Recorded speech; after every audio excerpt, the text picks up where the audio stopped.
Welcome to BeFM Drama, where we turn great works of English literature into gripping radio. I'm your host, Joshua Cornwell.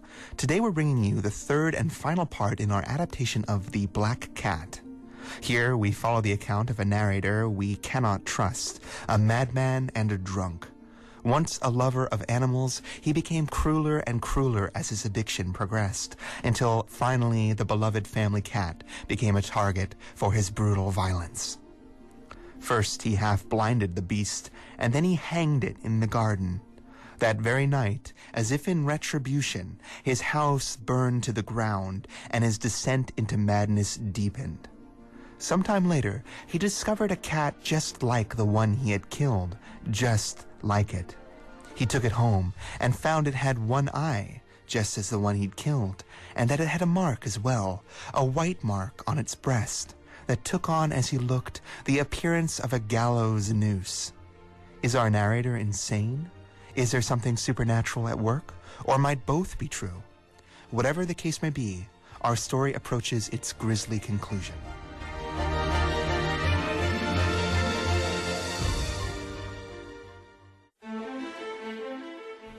And now, was I indeed wretched beyond the wretchedness of mere humanity, and a brute beast whose fellow I had contemptuously destroyed, a brute beast to work out for me, a man fashioned in the image of the high God, so much of insufferable woe. Alas, neither by day nor by night knew I the blessing of rest any more. During the former, the creature left me no moment alone, and in the latter, I started hourly from dreams of unutterable fear to find the hot breath of the thing upon my face and its vast weight, an incarnate nightmare that I had no power to shake off, incumbent eternally upon my heart. Beneath the pressure of torments such as these, the feeble remnant of the good within me succumbed. Evil thoughts became my sole intimates, the darkest and most evil of thoughts. The moodiness of my usual temper increased to hatred of all things and of all mankind, while, from the sudden, frequent, and ungovernable outbursts of a fury to which I now blindly abandoned myself, my uncomplaining wife, alas, was the most usual and most patient of sufferers. One day she accompanied me, upon some household errand, into the cellar of the old building which our poverty compelled us to inhabit. The cat followed me down the steep stairs, and, nearly throwing me headlong, exasperated me to madness. Uplifting an axe and forgetting in my wrath the childish dread which had hitherto stayed my hand, I aimed a blow at the animal which, of course, would have proved instantly fatal had it descended as I wished. But this blow was arrested by the hand of my wife. Goaded by the interference into a rage more than demoniacal, I withdrew my arm from her grasp and buried the axe in her. She fell dead upon the spot without a groan. This hideous murder accomplished, I set myself forthwith, and with entire deliberation, to the task of concealing the body. I knew that I could not remove it from the house, either by day or by night, without the risk of being observed by the neighbors. Many projects entered my mind. At one period I thought of cutting the corpse into minute fragments and destroying them by fire. At another I resolved to dig a grave for it in the floor of the cellar. Again, I deliberated about casting it in the well in the yard, about packing it into a box as if merchandise with the usual arrangements, and so getting a porter to take it from the house. Finally, I hit upon what I considered a far better expedient than either of these. I determined to wall it up in the cellar, as the monks of the Middle Ages are recorded to have walled up their victims.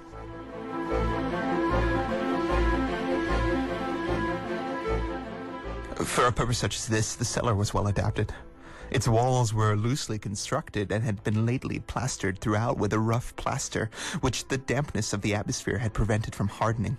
Moreover, in one of the walls was a projection created by a false chimney or fireplace that had been filled up and made to resemble the red of the cellar. I made no doubt that I could readily displace the bricks at this point, insert the corpse, and wall the whole up as before, so that no eye could detect anything suspicious. And in this calculation I was not deceived. By means of a crowbar, I easily dislodged the bricks, and having carefully deposited the body against the inner wall, I propped it in that position, while, with little trouble, I relaid the whole structure as it had originally stood.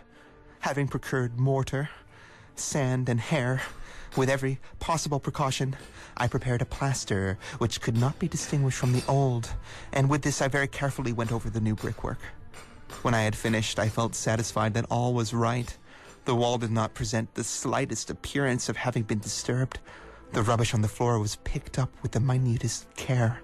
I looked around triumphantly and said to myself, "Here at last, then, my labor has not been in vain." My next step was to look for the beast which had been the cause of so much wretchedness, for I had at length firmly resolved to put it to death.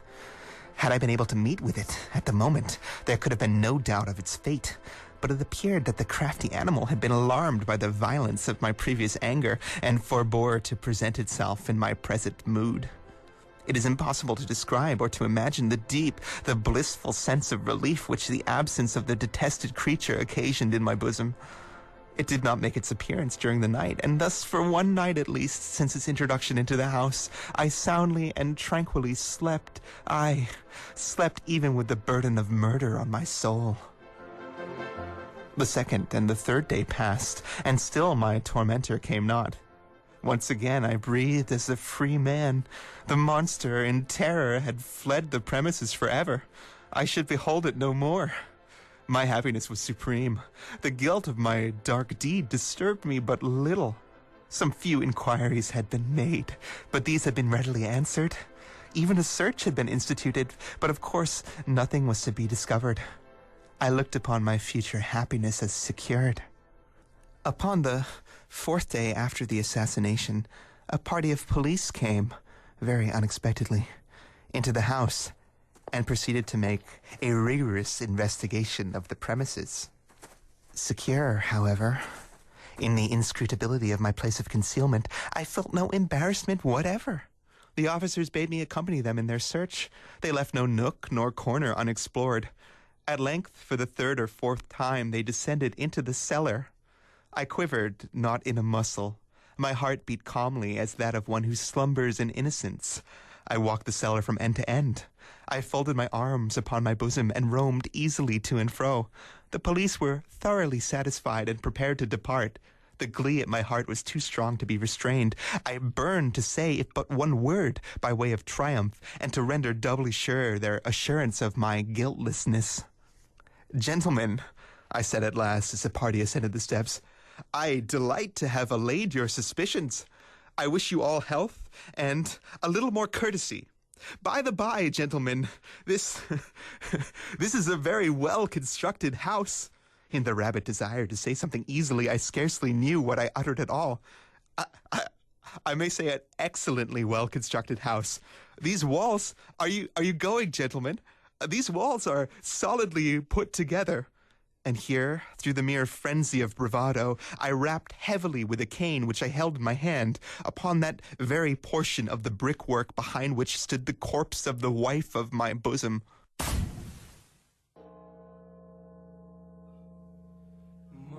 But may God shield and deliver me from the fangs of the arch-fiend. No sooner had the reverberation of my blows sunk into silence than I was answered by a voice from within the tomb, by a cry, at first muffled and broken, like the sobbing of a child, and then quickly swelling into one long, loud, and continuous scream, utterly anomalous and inhuman, a howl, a wailing shriek, half of horror and half of triumph, such as might have arisen only out of hell, conjointly from the throats of the damned in their agony and of the demons that exult in the damnation. Of my own thoughts it is folly to speak. Swooning, I staggered to the opposite wall. For one instant, the party on the stairs remained motionless through extremity of terror and of awe. In the next, a dozen stout arms were toiling at the wall. It fell bodily. The corpse, already greatly decayed and clotted with gore, stood erect before the eyes of the spectators. Upon its head, with red extended mouth and solitary eye of fire, sat the hideous beast whose craft had seduced me into murder and whose informing voice had consigned me to the hangman. I had walled the monster up within the tomb.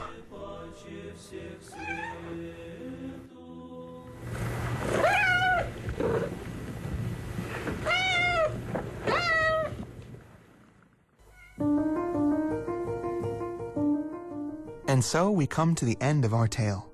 A woman murdered, a madman's attempt to conceal the crime, and now this final revelation, this horror, this demonic cat walled up with a corpse in the basement wall, sounding its wailing cry just as the policemen prepare to leave.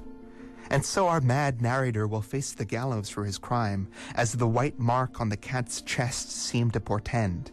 And we've come at last to the end of this madness, and the final resolution with justice done as well. But we're not done yet here with Edgar Allan Poe. Join us again tomorrow as we embark on another horror classic here on BeFM Drama.